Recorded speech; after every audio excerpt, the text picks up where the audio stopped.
Like we discussed earlier during heuristics, that error handling becomes a very crucial part when we are designing UI. So our fifth and the last stage is a error state.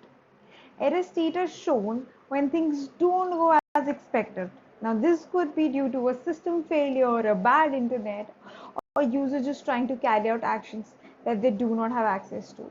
Yes, we've all had that experience, right? Where we landed up on pages where we do not have access to, or we've gotten links where we did not have access to access those links, right?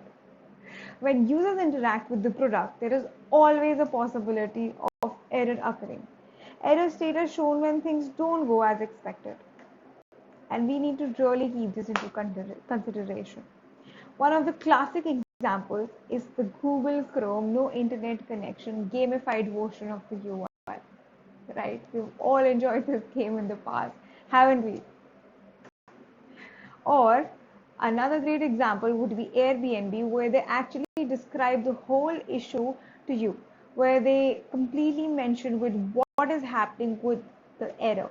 You don't feel lost or disconnected with the system. You know what is happening and what immediate action you can take right then and there. Some other great examples are out there. When you're doing user interface designing, you can always look for great error designed pop-ups, systems, or screens altogether to help you out with this state of design.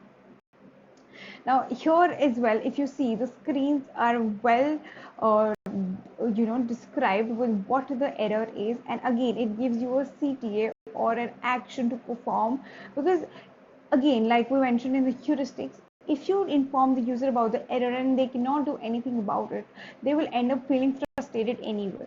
We need to give them an escape out of this error screen or this error state. So we need to handle this very carefully.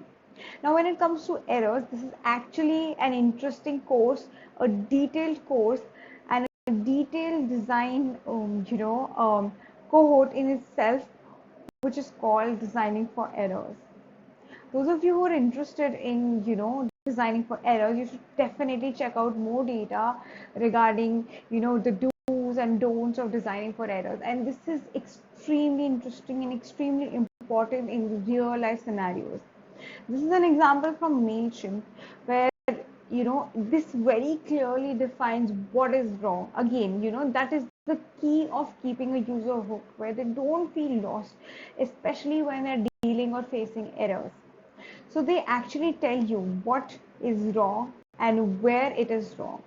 Now, an ideal practice would be giving the error messages right below your input fields, just like the one on the right, because then it gives the user an immediate feedback and an immediate nudge to work or improvise with what the error is. If you end up giving those error messages at the end of your form or at the end of your page, the user will not know where they have to go, and even if they know, it will be too much of hassle and effort to scroll back up to a certain aspect or a part of your UI, and that will again end up reaching to the vicious circle of user frustration and the user ending up leaving the product or your UI and interface, and then again the business chasing those users, and we don't want to get into that, right?